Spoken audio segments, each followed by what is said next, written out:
যারা জালেম তারা মনে করে আমাদের কোনো পতন নাই। এমন ফেরাউনেও মনে করেছিল, এমন নমরুদেও মনে করেছিল, এমন সাদ্দাদেও মনে করেছিল, এমন প্রেসিডেন্ট আমেরিকার প্রেসিডেন্ট জর্জ ডব্লিউ বুশেও মনে করেছিল, যাকে সর্বশেষ জুতার আঘাত দিয়া জুতা দিয়া বাইরে ক্ষমতা থেকে নামাইছে। জোরে কোন ঠিক কিনা? আমার প্রাণের ভাইয়েরা, জালেমেরা প্রথমে মনে করে আমাদের কোনো পতন নাই, আর মাজলুম মনে করে আমি তো মাজলুম, আমার কোনো উপায় নাই, কর গুলি কর, কর গুলি কর। তো ওরাও মনে করে যে তো সুযোগ পাইছি গুলিটা করেই দিই।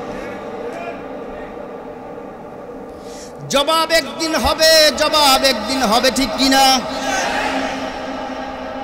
ফেরাউন মনে করেছিল আমার কোনো পতন নাই, রব্বুল আলামিন তাকে পানির মধ্যে চুবাইয়া চুবাইয়া ইঁদুরের বাচ্চার মতো মারছে। জোরে কোন ঠিক কিনা?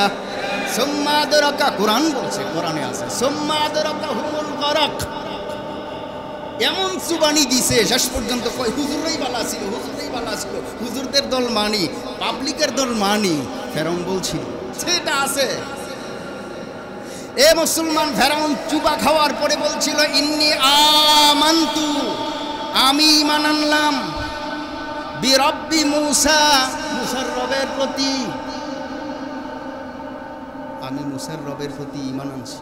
এই কথা বলছিল সে।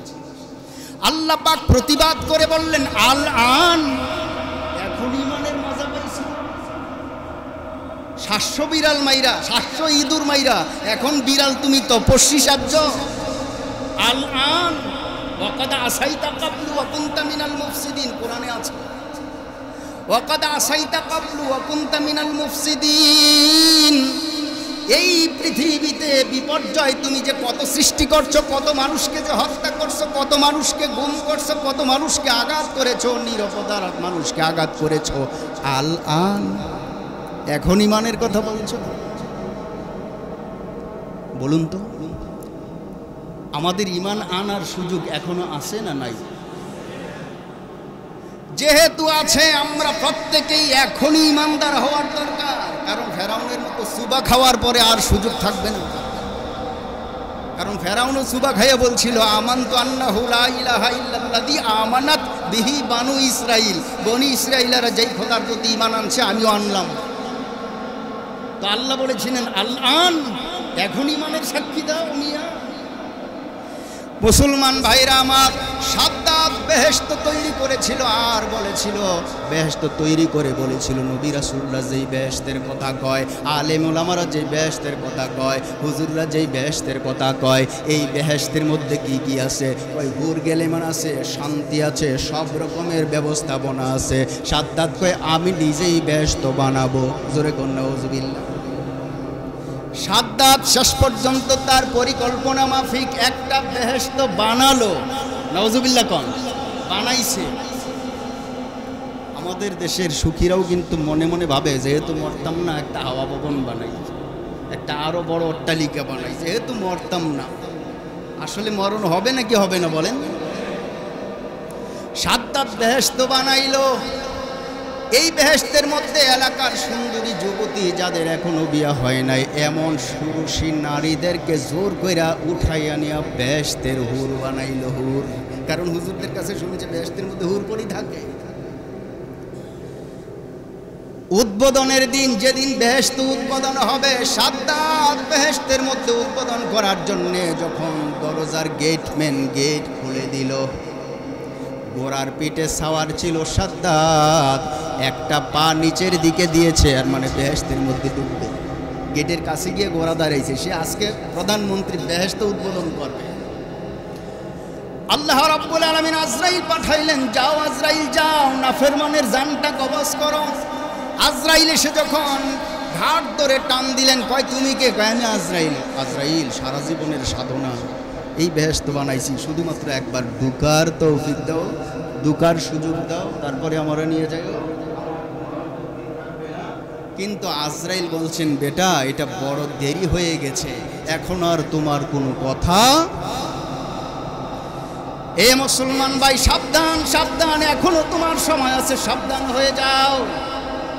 সাদ্দাত একটা একটা পা তার বেহেশতের ভিতরে দেওয়ার আগেই আজরাইল তার জানটা নিয়ে গেছে। তাহলে এই সাদ্দাদের বেহেশতটা সাদ্দাদের কোন কাজে লাগলো? কোনো কাজেই লাগে নাই। জোরে কোন ঠিক না বেঠি? এই জন্য জালেমেরা মনে করে আমাদের কোনো পতন নাই, আমাদের কোনো জবাবদিহিতা নাই। মুসলমান ভাইয়ের আমার, ইব্রাহিম আলাইহিস সালামকে নমরুদ আগুনের মধ্যে ফালাইছে, আর নমরুদ আগুনের মধ্যে ফালাইয়া ছাদের উপরে বসে আছে। কিভাবে ইব্রাহিম জ্বলতে থাকে এই দৃশ্যটা আমি দেখব আর আনন্দ করব। কিন্তু আল্লাহ তাআলা আগুনকে বললেন, ইয়া নার কুনি বারদান ওয়া সালামান আলা ইব্রাহিম, ইব্রাহিমের জন্য তুমি আরামদায়ক হয়ে যাও, আরামদায়ক। সুবহানাল্লাহ। আগুন তো আরামদায়ক হয়ে গেছে। 40 দিন পরে ইব্রাহিম আলাইহিস সালাম নিজের ইচ্ছা মতো হাঁটা শুরু করলেন। হাঁটতে হাঁটতে আগুনের মধ্য দিয়ে বের হয়ে গেলেন। আল্লাহ রাব্বুল আলামিনের দিন যে সত্য পৃথিবীবাসী সেদিন লক্ষ্য করে দেখেছিল, যার কারণে নমরুদের মেয়েটাও ইব্রাহিমের হাতে হাত দিয়ে মুসলমান হয়েছে। বলেন সুবহানাল্লাহ। কিন্তু ইব্রাহিম আলাইহিস সালামকে যে নমরুদ আগুনে ফেলাইছে, ও যে মনে করছে আমি গোটা রাজ্যের রাজা, গোটা পৃথিবীর রাজা, আমাকে কে কি করবে, সে যে মনে করছিল, তার মরণটা বড় করুণভাবে হয়েছিল। আমার প্রাণের ভাইয়ের, আপনারা জানেন, আপনি অন্যের জন্য ফাঁদ পাতবেন, আপনার জন্য আল্লাহ রাব্বুল আলামিন এর চাইতে বড় করে একটা পরিকল্পনা করে রাখবেন। ঠিক না বেটি? এক ছেলের দুটি চোখ উঠিয়ে বেলা হলো, হত্যা করার পর, মারার পর দুইটা চোখ উঠায় বালাইছিল। ছেলে মেয়ে, এই ছেলের বাপ এবং মা বলেছিল, আমার সন্তানের মারছে মারছে বালকতা, চোখগুলো কেন উঠাইল? আহ, কত করুণ দৃশ্য। আমার আল্লাহ বলেন, এর চাইতে বড় পরিকল্পনা আমি করি। শেষ পর্যন্ত তারে ইন্ডিয়া নিয়া এমন মায়ের দিছে, তার বস্তুগুলো দুনিয়ার মানুষ খুঁজে পায় না। ঠিক কিনা? আল্লাহর পরিকল্পনা তো বাস্তব, আল্লাহর পরিকল্পনা বাস্তব। এই নমরুদকে আল্লাহ রাব্বুল আলামিন শুধুমাত্র একটা ল্যাংরা মশা দিয়া দুনিয়া থেকে বিদায় করছে। বড় অস্ত্র কামান আল্লাহ ব্যবহার করেন নাই। বুশরে যে জোতা পিটাই বাইর করছে, জোতাটা কিন্তু ধনী মানুষের ছিল না, সাধারণ একটা সাংবাদিকের জোতা। আপনারা দেখছিলেন না? জোতার বাড়ি দিয়া তারে সম্মাননা দিছে। এটা আল্লাহর পরিকল্পনা। নমরুদকে ল্যাংরা মশা একটা নাকির ভিতরে ঢুকাই দিছে। যুদ্ধের ময়দানে ইব্রাহিম আলাইহিস সালাতু ওয়াস সালাম বলছেন, আমার আল্লাহর বাহিনী বড় কঠিন।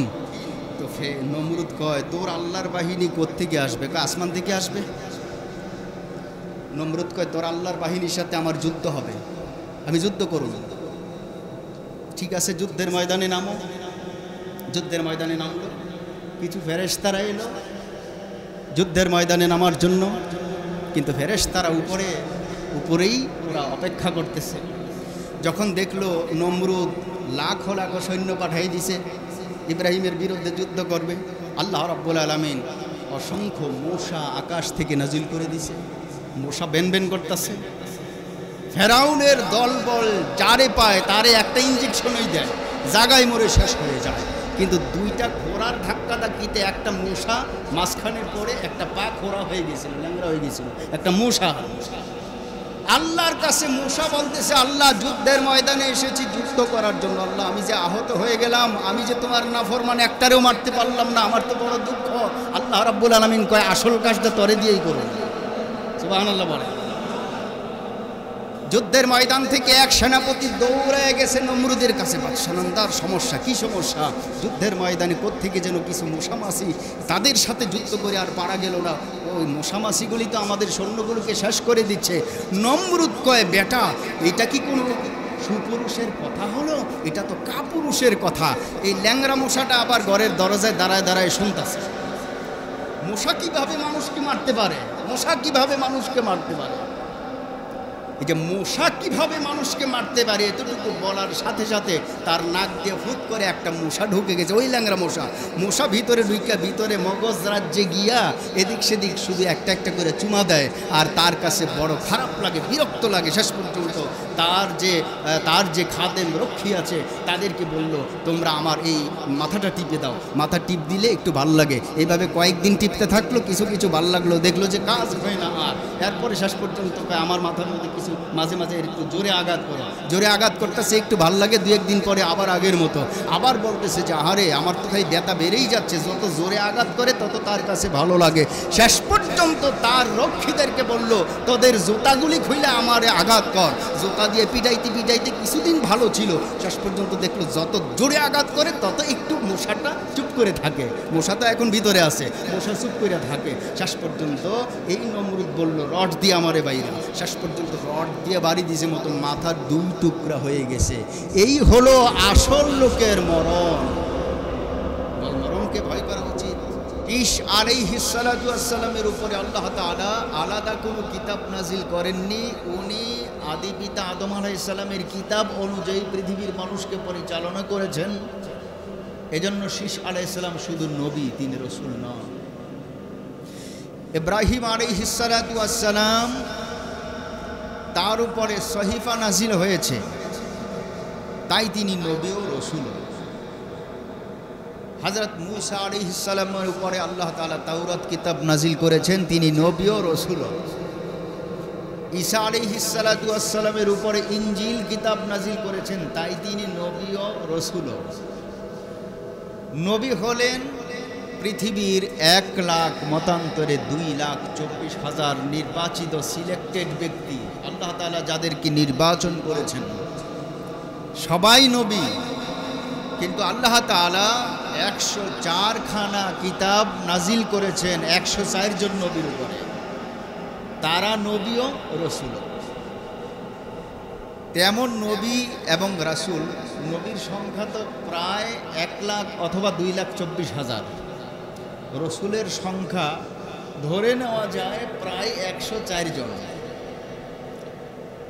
এর মধ্যে আমাদের নবী সাল্লাল্লাহু আলাইহি ওয়াসাল্লাম তিনি রাসূল। এই রাসূল 104 জনের মধ্যেই একজন। তো আল্লাহ তাআলা বলেন, ওয়ামা মুহাম্মাদুন ইল্লা রাসূল। মুহাম্মদ সাল্লাল্লাহু আলাইহি ওয়াসাল্লাম তিনি একজন অবশ্যই রাসূল ছিলেন।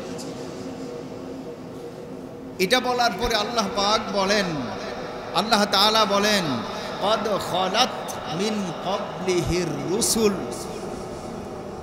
রাসূল একবচন, রসুল এটা বহুবচন। ওমা মুহাম্মাদুন ইল্লা রাসূল, মুহাম্মদ একজন রাসূলই ছিলেন তোমাদের মাঝে।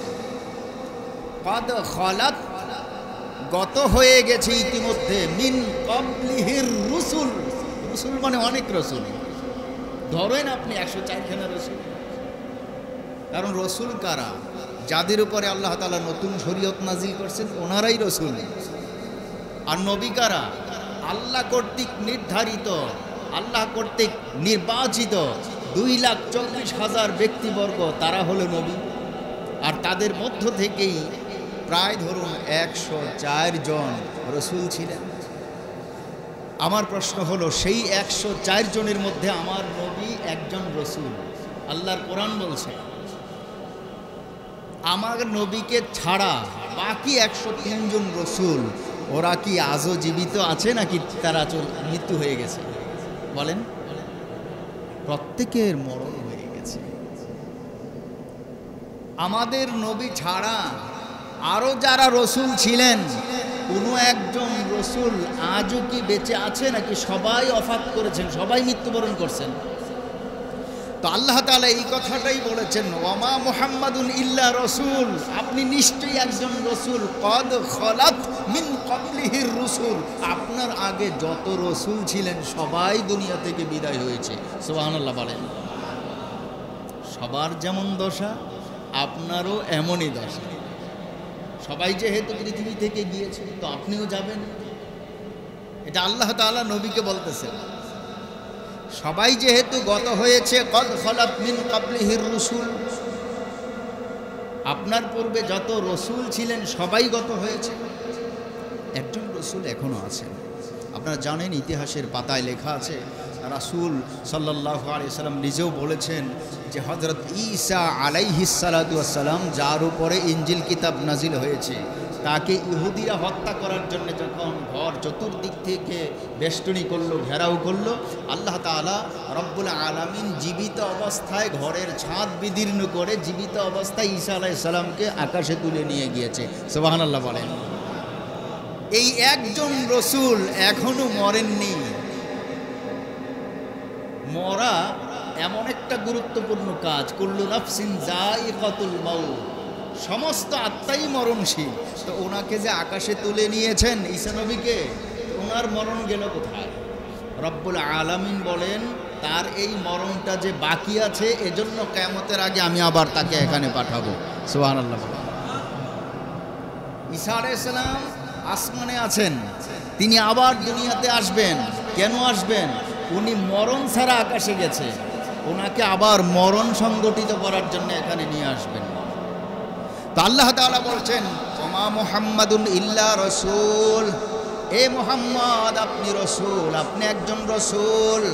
কদ খালাত মিন ক্বাবলিহির রসুল, আপনার পূর্বে যত নবী রাসূল ছিলেন, যত রসুল ছিলেন, কদ খালাত, তারাও তো বিদায় নিয়েছে, তারাও তো মারা গেছে। কাজে আপনার মরণ নিয়ে দুঃখ থাকার কথা না। এটা আমার রসুলের উপরে আল্লাহ তাআলা নাজিল করছেন। নাজিল করার পরে সাথী সঙ্গী যারা আছেন তাদেরকে আল্লাহ তাআলা নিজে প্রশ্ন ছুড়ে দিয়েছেন, নবীর সাথীদেরকে, সাহাবীদেরকে।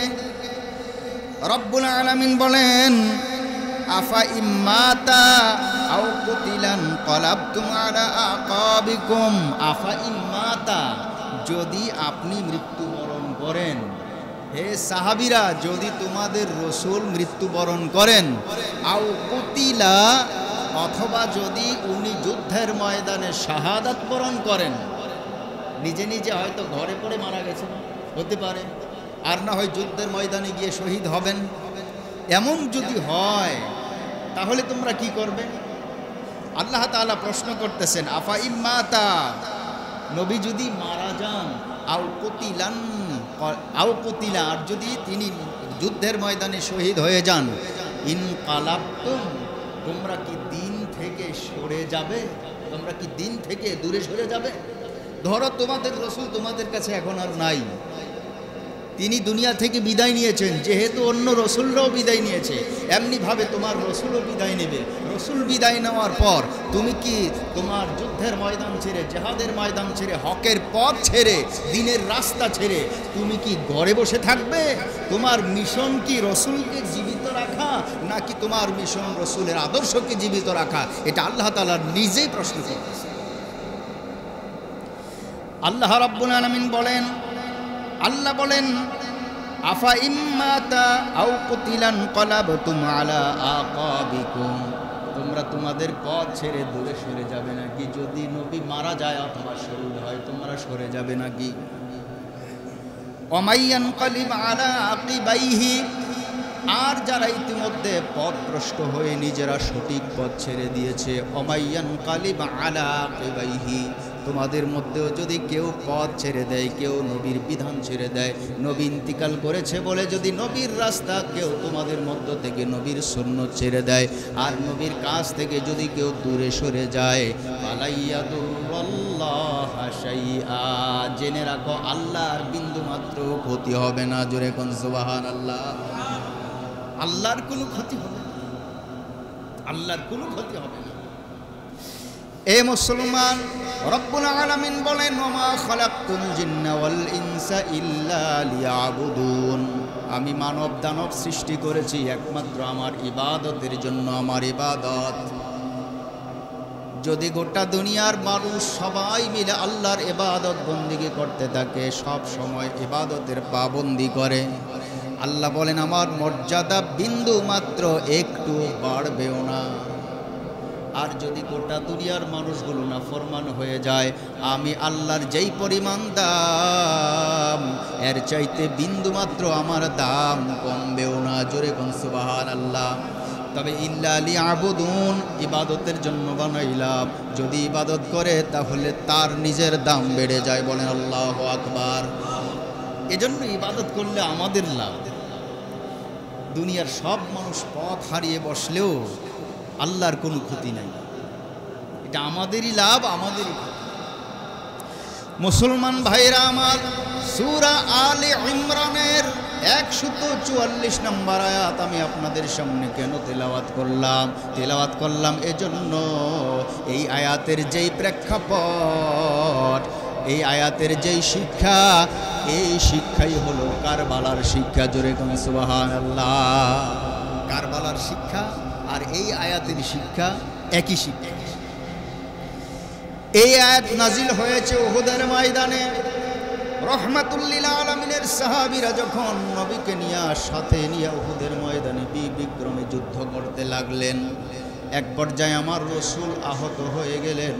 সাহাবীরা ধরাধরি করে পাহাড়ের একটা গুহার মধ্যে নবীজিকে নিয়ে গেলেন। আর চতুর্দিকে মুনাফিকের দল খবর ছড়াই দিল মুহাম্মদুর রাসূলুল্লাহ দুনিয়া থেকে ইন্তেকাল করছে, দুনিয়া থেকে বিদায় নিয়েছে। মুনাফিকের দল কারা ছড়াইল? মুনাফিক কারা ছড়াইল? আসলে নবীজি ইন্তেকাল করেননি, নবীজি জখম হয়েছিলেন, তিনি মারা যাননি, তিনি আহত হয়েছিলেন। দান মোবারক শহীদ হয়েছিল উহুদের ময়দানে। নবীজিকে ধরাধরি করে সাহাবায়ে কেরাম একটা গুহার মধ্যে নিয়ে সেবা শুশ্রূষা করতে লাগলেন। বিক্ষিপ্ত সাহাবীরা তলোয়ার হাতে নিয়ে কাফেরদের বিরুদ্ধে যুদ্ধ করতে লাগলো। সাহাবীরা মনে মনে ভাবলো, চতুর্দিক থেকে একটা খবর শোনা যায়, দিনের নবী দুনিয়া থেকে বিদায় নিয়েছে, মানুষের হাত থেকে তলোয়ার পড়ে যাচ্ছে। হযরতে ওমরের মতো সিংহ তেজা মানুষ, যার ভয়ে কেউ কাছে আসতে চায় না, এমন ওমরের হাত থেকেও তরবারি পড়ে যায়। ওমর কয়, দিনের নবী যদি দুনিয়াতে বেঁচে না থাকে, কার জন্য যুদ্ধ করব, কার জন্য দিন কায়েম করব? সাহাবীদের মাঝে একটা রব পড়ে গেল, চলো চলো যাই।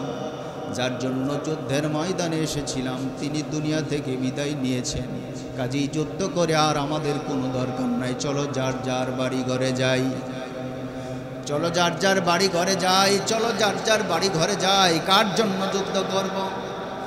আল্লাহ রাব্বুল আলামিন তাদের এই অভিলাষের প্রেক্ষিতেই নাজিল করেছে নাফা ইম্মাতা, যদি নবী মারা যান, আও কুতিলা, অথবা তিনি যদি শহীদ হন, ইনকালাবতুম, তোমরা কি দিনের রাস্তা থেকে বাড়ি ঘরে চলে যাবে?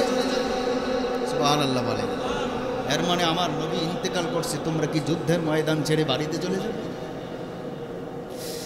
এ মুসলমান, ইমাম হুসাইন রাদিয়াল্লাহু তাআলা আনহু কারবালার ময়দানে শহীদ। অন্যায়ের বিরুদ্ধে তিনি ন্যায়ের কথা বলেছিলেন, হক কথা বলেছিলেন, হকের ময়দানে অবিচল ছিলেন। আমরা ইতিহাস থেকে এই কথাগুলো শুনলাম, হাই হুসাইন করে শুধু একদিন মাত্র কান্নাকাটি করলাম, আর বাকি দিনগুলো হুসাইনের কোনো আদর্শ মানলাম না। আমার আল্লাহ ঠিক একই কথা ডাক দিয়ে বলেন, আফা ইম্মাতা আও কুতিলান কালাবতুম আলা আকাবিকুম, হুসাইন দুনিয়া থেকে বিদায় নিয়েছে অথবা শহীদ হয়েছে, তাতে কি তোমরা দিনের পথ ছেড়ে দিবে নাকি? সুবহানাল্লাহ। এটা পাপ অর্থ। উহুদের ময়দানের যেই শিক্ষা, শাহাদাতে কারবালার একই শিক্ষা। শাহাদাতে কারবালা দুইটি পার্ট আমি বলেছি, একটা ইতিহাস আর একটা হলো শিক্ষা। গত সপ্তাহে আমরা সংক্ষিপ্ত কিছু ইতিহাস বয়ান করেছিলাম, শিক্ষার কথা বলি নাই। কারবালার ময়দানের সঠিক শিক্ষা হলো জালেমের বিরুদ্ধে মাজলুমের প্রতিবাদ, ঠিক না বেটি? জালেমের বিরুদ্ধে মাজলুমের প্রতিবাদ কারবালার মূল শিক্ষা। আজকে যদি জালেমের বিরুদ্ধে মাজলুম প্রতিবাদ করতে যায়, তাকে প্রতিহত করার জন্য শয়তানি কিছু মানুষ একত্রিত হয়ে তাদেরকে আবার আক্রমণ করে বসে, ঠিক কিনা? আমরা শুধুমাত্র কারবালার ইতিহাস শুনতে চাই, শিক্ষা শুনতে চাই না।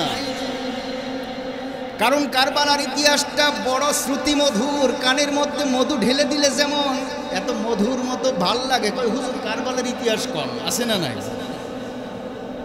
ইতিহাস বলবো তাতে কোনো আপত্তি নাই। হোসাইন রাদিয়াল্লাহু তাআলা আনহু যে রক্ত দিয়ে শাহাদাত বরণ করেছিলেন, তা থেকে আমরা কি শিক্ষা পাইলাম? ওই শিক্ষাটাও আমাদের নেওয়ার দরকার আছে না? না,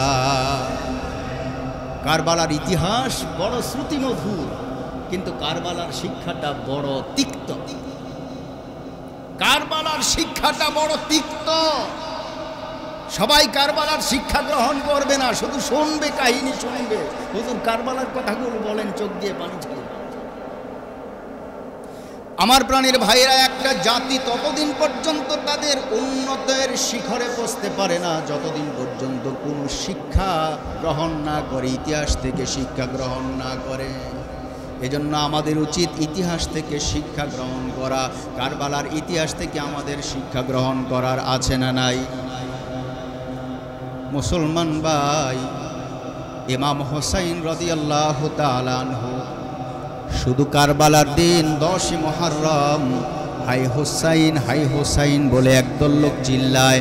আসলে হাই হোসাইন বলে যারা চিল্লায় তারাই মূলত সাবাইয়া সম্প্রদায়। তারা শিয়া সম্প্রদায়ের মধ্যে সাবাইয়া সম্প্রদায়, যারা হাসানকে বিষ পান করে ইন্তিকাল করাইছিল, যারা হাসান বড় ভাই হাসানকে যারা বিষ প্রয়োগে শহীদ করে দিয়েছিল, তারাই সাবাইয়ার দল।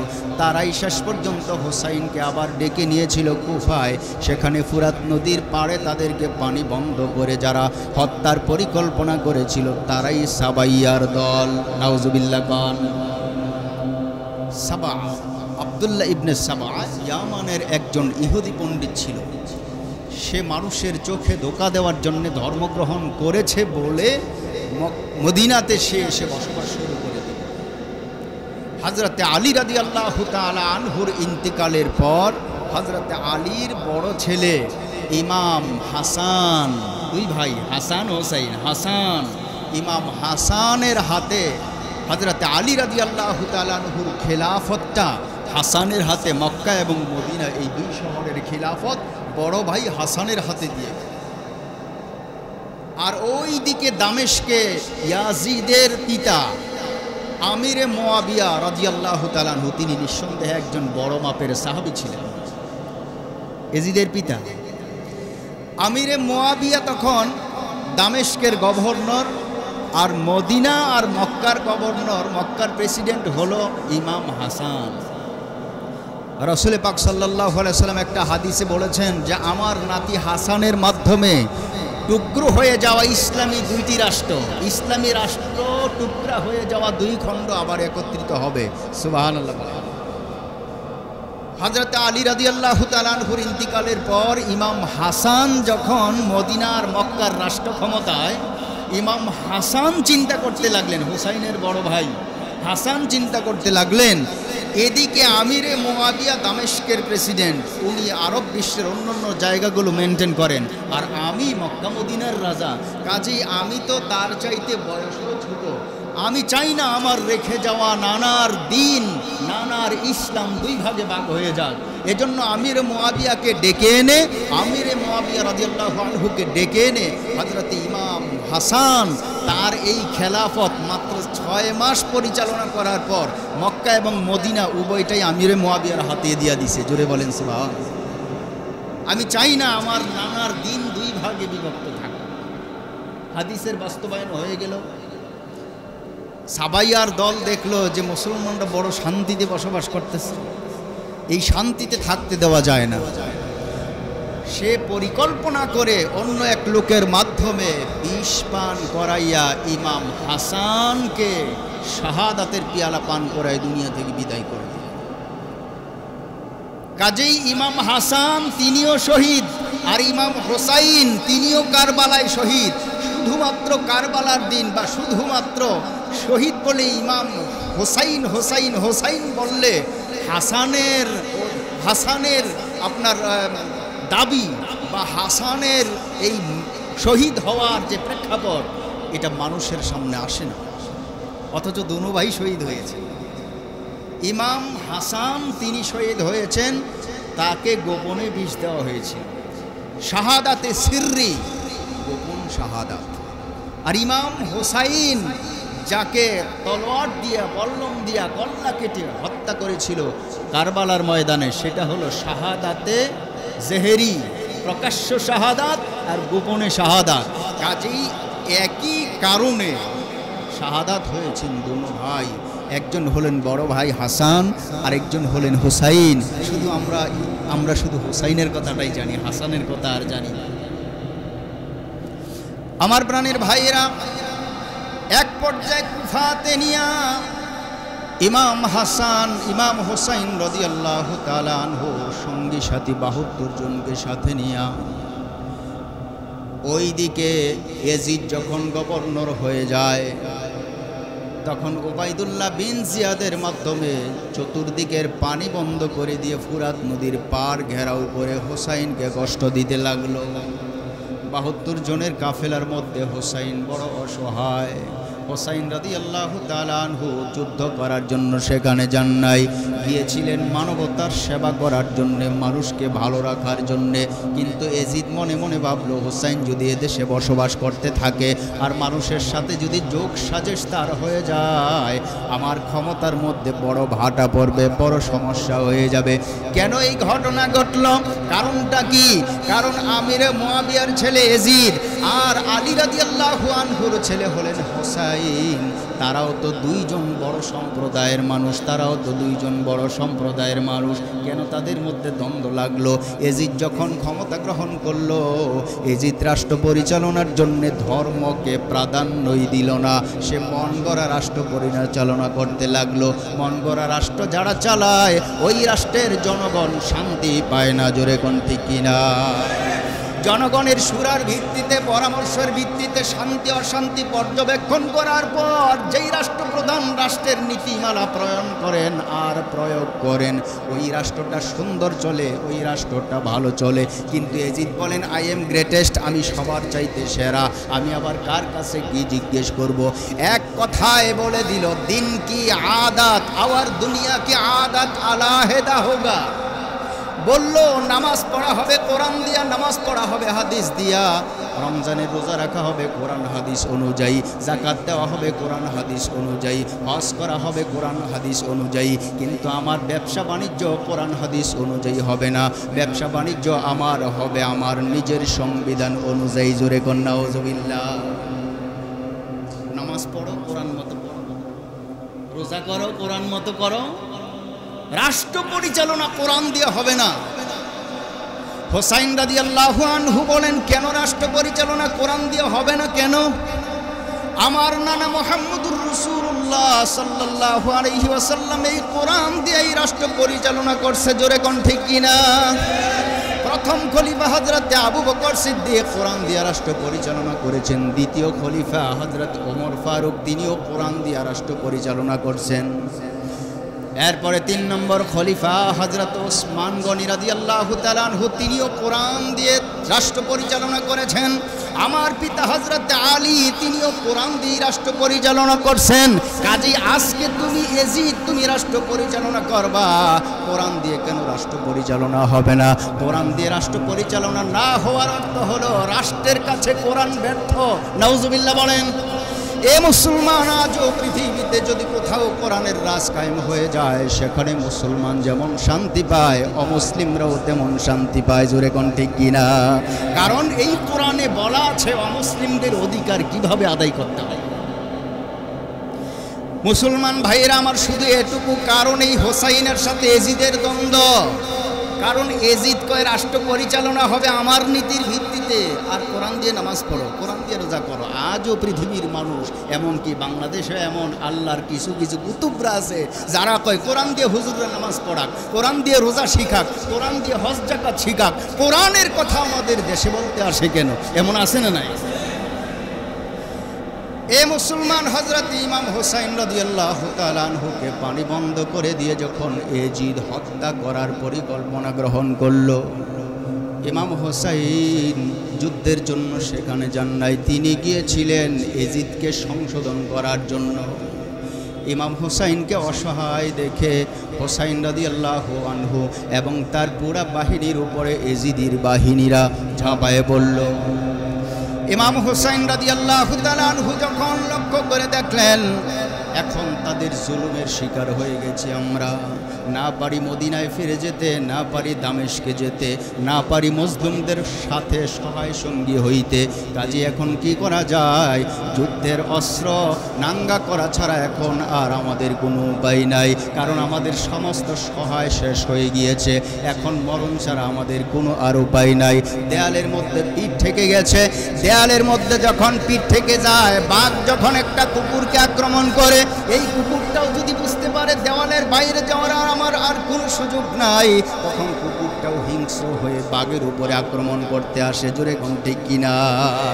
অসহায় মানুষগুলো যখন বুঝে আমরা জিম্মি হয়ে গেছি, আমরা জিম্মি হয়ে গেছি, এখন প্রতিবাদ ছাড়া আমাদের কোনো উপায় নাই, তখন রাস্তায় রাস্তায় ছাত্ররা নেমে যায়। জোরে বলেন ঠিক কিনা?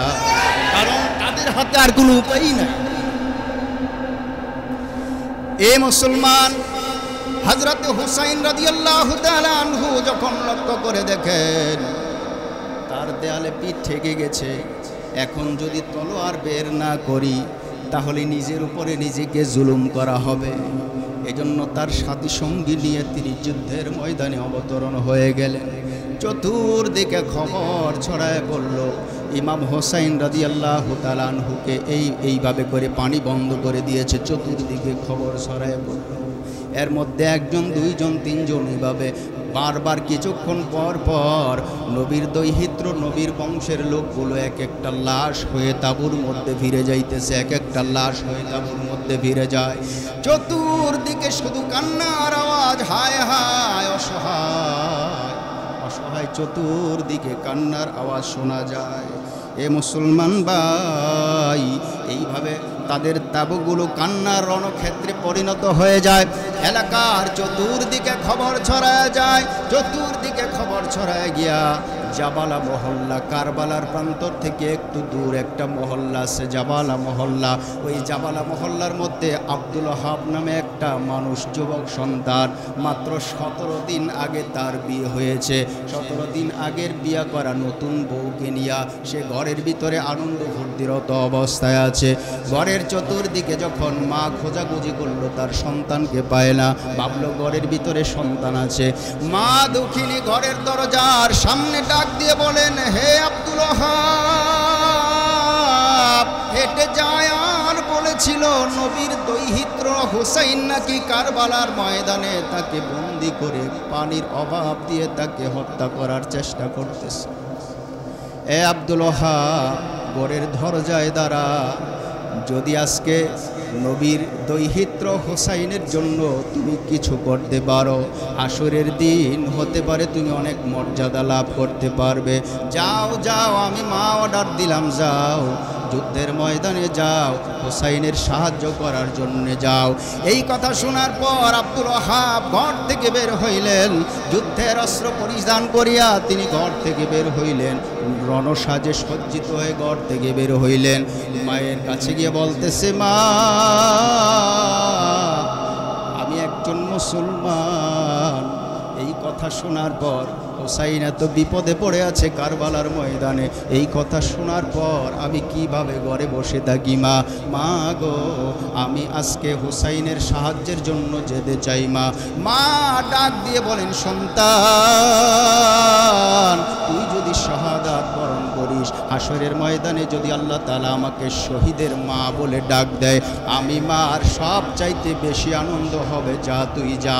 মা বলেন, হোসাইনের শাহাদাতের সময় হোসাইনের সঙ্গী সাথীদের সাহায্য করার জন্য তুমি যদি যাও, আমি মা তোমাকে দুধের ঋণ মাফ করে দিলাম। বলেন আল্লাহু আকবার। ইমাম হুসাইনের সাহায্যের জন্য জাবালা মহল্লা থেকে আব্দুল ওহাব রওনা দিয়েছেন। প্রতিমধ্যে তার ঘরের মধ্যে তিনি ঢুকলেন। ঢুকে তার স্ত্রীকে বললেন, প্রাণের স্ত্রী গো, আজকে মাত্র 17 দিন হয় তোমাকে বিয়ে করেছি। এখন তোমার মনের ভিতরে কত জল্পনা কল্পনা, ভবিষ্যৎ সাজানোর কত সুন্দর পরিকল্পনা, সন্তান হবে, বংশ হবে, আরও কত পরিকল্পনা। এ আমার স্ত্রী, আমি একজন মুসলমান হয়ে নবীর দৈহিত্র বিপদে পড়ে গেছে, আমি একজন মুসলমান হয়ে ঘরের ভিতরে কিভাবে বসে থাকি? কাজেই তুমি আমারে বিদায় দাও, হইতে পারে হাসরের ময়দানে তোমার সাথে আমার দেখা হয়ে যাবে। স্ত্রী ডাক দিয়ে বলেন, প্রাণের স্বামী, আপনি যখন মার সাথে কথা বলছিলেন আর বিদায় নিয়েছিলেন, ওই সময় আমি বুঝতে পেরেছি আপনি যুদ্ধের ময়দানে যাবেন। দেখেন আমার কানেও জিনিস নাই, গলায়ও জিনিস নাই, হাতেও জিনিস নাই, আমি সব জিনিসপত্রগুলো খুলে ফেলেছি গো স্বামী। যান যান, আপনি যুদ্ধের ময়দানে যান। হাসরের ময়দানে আল্লাহ যদি আমাকে শহীদের স্ত্রী বলে ডাক দেয়, তাহলে আমার জীবনটা ধন্য হবে। জোরে বলেন সুবহানাল্লাহ। মুসলমান ভাইয়েরা আমার, হযরত হুসাইন বীর বিক্রমে যুদ্ধ করলেন। জাবালা মহল্লা থেকে আগত এই আব্দুল ওয়াহাব, সেও শহীদ হয়ে গেল। হযরত হুসাইন রাদিয়াল্লাহু তাআলা আনহু মৃত্যু পর্যন্ত এই মুনাফিক বেদিন বেঈমানদের বিরুদ্ধে যুদ্ধের অস্ত্র দিয়া যুদ্ধ পরিচালনা করলেন। হাজার হাজার কাফেরদেরকে ওই মাঠের মধ্যেই জাহান্নামমুখী করে দিলেন। শেষ পর্যন্ত হুসাইন রাদিয়াল্লাহু তাআলা আনহু তিনি লক্ষ্য করে দেখলেন তাকে আক্রমণের পরে আক্রমণ করতে লাগলো। ইমাম হুসাইন ডাক দিয়ে বলেন, বোন জয়নব, মনে হয় দুনিয়াতে আর বেশিক্ষণ বাঁচবো না গো বোন। যদি দুনিয়াতে তোমরা বেঁচে থাকো আর যদি কোনোদিন মদিনাতে ফিরে যাও, আমার নানার রওজার কাছে গিয়ে আমাদের অসহায়ের কথা কোনোদিন প্রকাশ করবা না, বলবা না। পৃথিবীর কোনো রাজা বাদশার কাছে আমাদের শাহাদাতের কোনো বিচার কামনা করবা না, কারণ আমার এই শাহাদাতের বিনিময়ে আল্লাহ তাআলা আমার নানার কোটি কোটি উম্মতের নাজাতের ব্যবস্থা হবে। জোরে কোন সুবহানাল্লাহ। কারবালার শিক্ষা হলো ন্যায়ের পক্ষে, অন্যায়ের বিপক্ষে সবসময় প্রতিবাদ। আল্লাহ তাআলা আমাদের সবাইকে কারবালার শিক্ষা গ্রহণ করার তৌফিক দান করুন। সকলে বলি আমিন।